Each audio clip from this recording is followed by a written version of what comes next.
Good morning, good afternoon, good evening. Once again, this is Corey Edwards with Critical Group Theory TV, CrusoLife.com. Today's topic is cultural warfare, the signs of cultural warfare, the declaration of cultural warfare.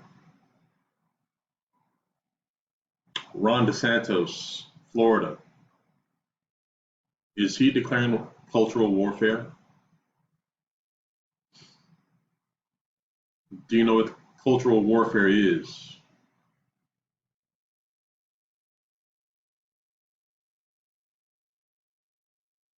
Let me give you an example.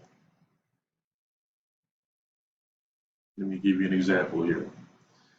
During the colonization of the continent of Africa back in the 1800s, it was important for the people of Africa not to know their history. It was important that the continent of Africa, all 52, 53 countries, it was important that they did not know who they were and what they were.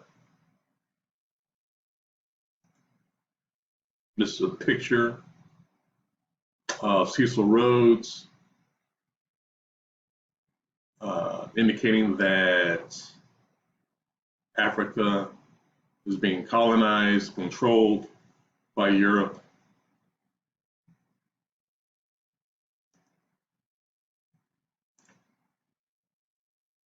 That was in 1862, I believe. This is another cartoon, 2017, the Berlin Conference. Just a depiction of controlling people.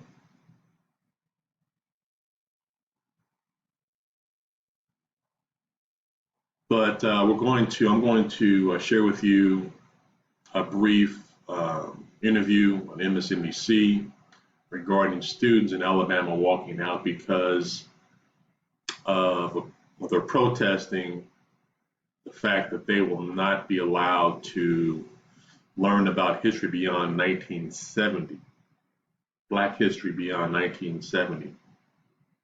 That's cultural warfare. The reason why they won't be allowed to learn about their history beyond 1970 is to keep them uninformed, undereducated. It prevents them from building on the shoulders of their ancestors. If you don't know anything beyond 1970, you wouldn't think that you even have any ancestors to build anything off of. Well, let's get into this brief interview here on MSNBC. Confusion over what exactly can be discussed, along with genuine anger and outrage over historical erasure. This week, nearly 300 Alabama high school students walked out of class after what they describe as racism and censorship of a Black history program.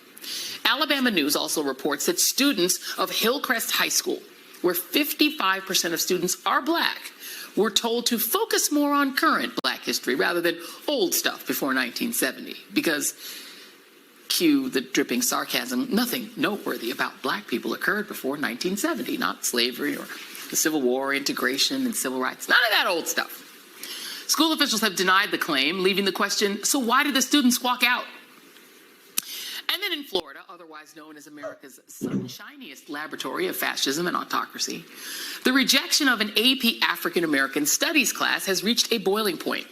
We are learning that the Desantis camp complained for months about the course, while the College Board, a nonprofit organization that oversees the AP program, continues to insist that Florida's concerns did not influence any of the course revisions. Joining me now is Christina Greer, political scientist and host of The Blackest Questions, a podcast by the Griot, which is probably illegal. Two states in regard to this interview piece. You have a scenario in Alabama where students are walking out, because of being denied access to certain aspects of African American history. And then you have the governor of Florida, Ron DeSantis, really declaring cultural warfare, educational warfare on African American, Black American studies. So let's get back into the interview here.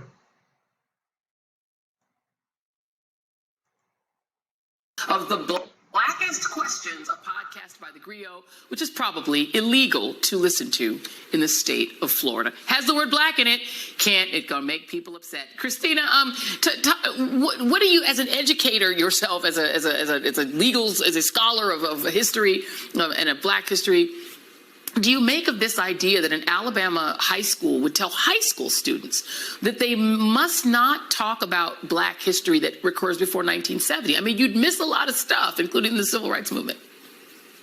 You know, Joy, we joke about the Blackest Questions, but, you know, as I say on the podcast, to understand black history is to understand American history. And if you don't know black history, you don't know American history. There is no way that you can detangle the contributions and the struggles and the triumphs of black people in this nation from its inception, as Nicole Hannah-Jones has so brilliantly laid out for all of us.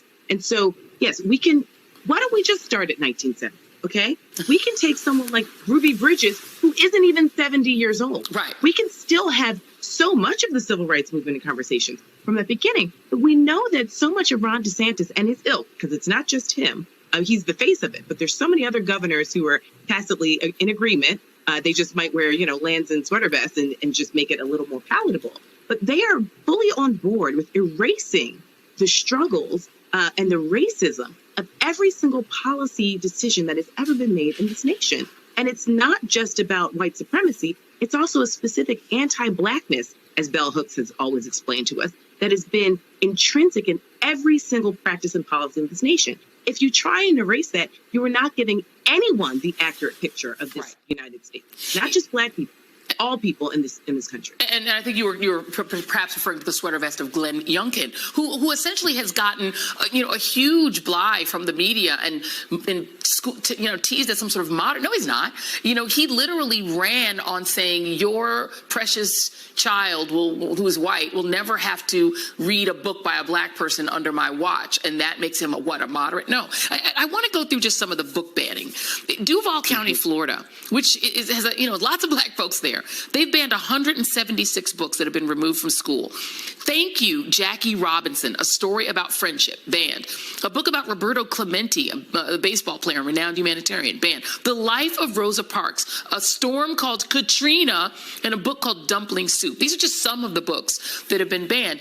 It is very hard to get around the fact that the only books that are deemed controversial by the right, by people like DeSantis, the Chris Rufos of the world, the Youngkins of the world, are books about black people, books about gay people. So leave your comments below regarding those comments. The banning of books regarding black people is very concerning. Because what it's doing is that it strips the students of developing critical thinking skills. It prevents them from thinking about their role, their place in the sun when it comes to American society. Because in order for you to truly understand where you're going, you have to understand where you came from. And if you don't know where you've been, if you don't know where you came from, then anyone can direct your course unknowingly. If you don't know where you've been, if you don't know where your community has been, if you don't know how they got to this point, then outside forces can play a role in your level of thinking if you don't know your own history. So this is a level of cultural warfare. This is a level of war, the war of the minds, the war of the spirit, the war of the soul. And we'll go ahead and finish this up, but let's continue on here.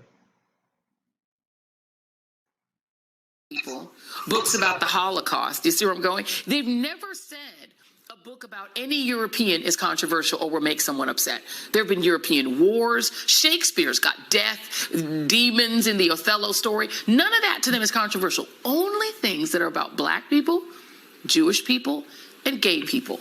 Hard to see that as a coincidence, but mostly Black people. It's absolutely not a coincidence, Joy. And, I've said this quote on your show several times before is my favorite president, LBJ, always said, if you can convince the poorest white man that he's better than the Negro, then you can pick his pockets all day long. And here we are. A book like Rosa Parks, what Ron DeSantis and Youngkin and Abbott are so afraid of is that, as an educator, we have talked a lot about education and the importance in our families. Both of us have roots in Florida.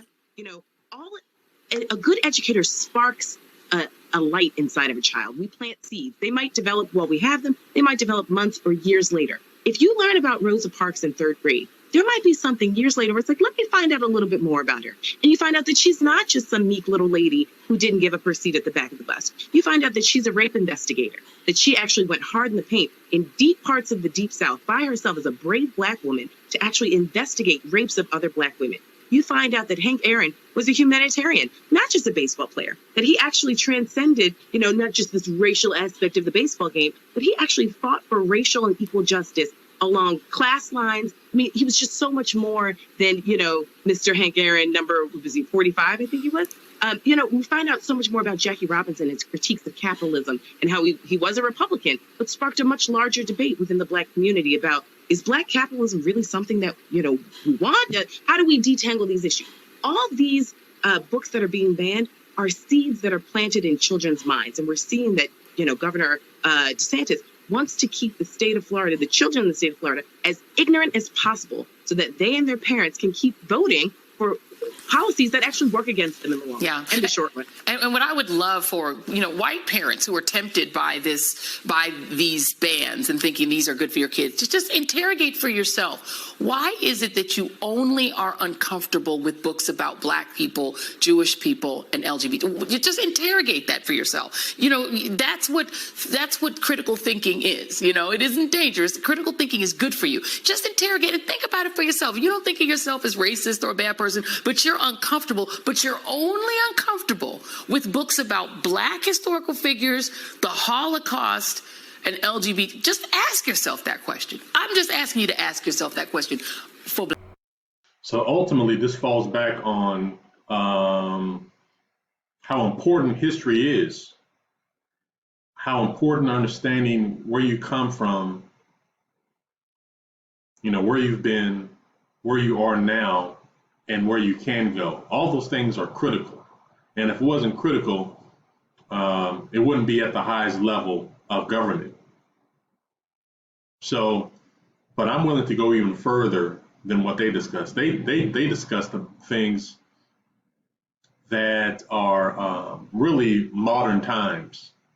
The 70s are modern times. We have people who are still alive, who were adults, young adults, children who were in the 70s, right? So those are modern times.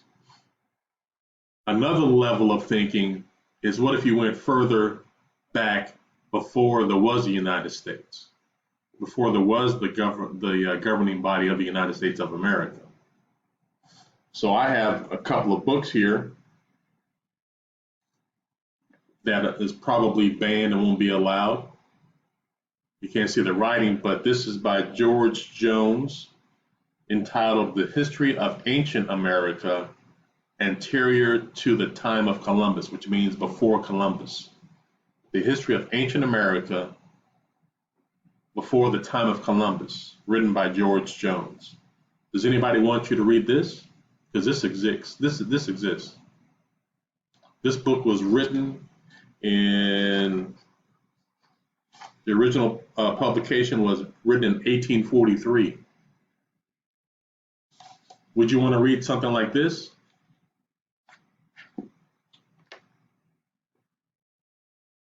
Another book, Africans and Native Americans, The Language of Race and the Evolution of Red Black People, by Jack D. Forbes. This is a more recent book. This was published in 1993.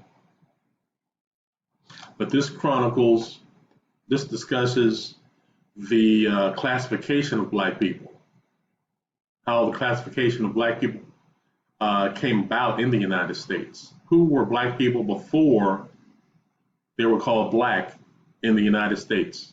Who were they? That same book that I just showed you also discusses that. Who were black people before the United States? Before the body of the United States came about, who were black people?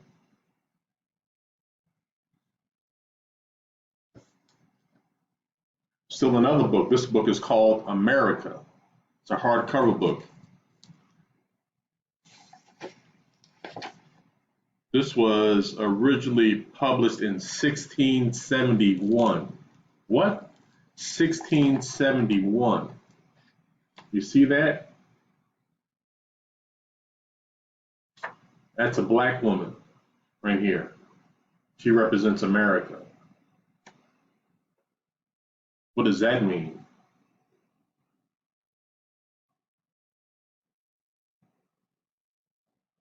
Again, this was published in 1671.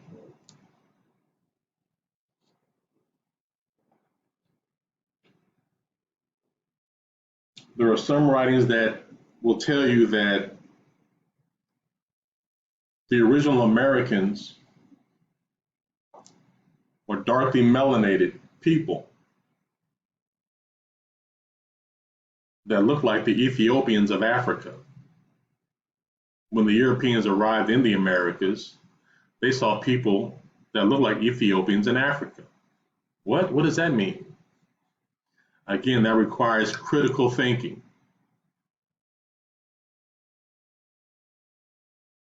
So I challenge each and every one of you to think about that. Do not allow critical thinking to go to waste. Because the greatest computer ever created is the human mind. And I'll leave you with that. Again, it's Corey Edwards. If you want to set an appointment with me, I'm a life coach. Go to CusoLife.com, also known as AboriginalAmerica.com, but it's easier to write Cuso, Kusso, Life, Life, one word, CusoLife.com to schedule an appointment. Otherwise, you guys have a great day. God bless.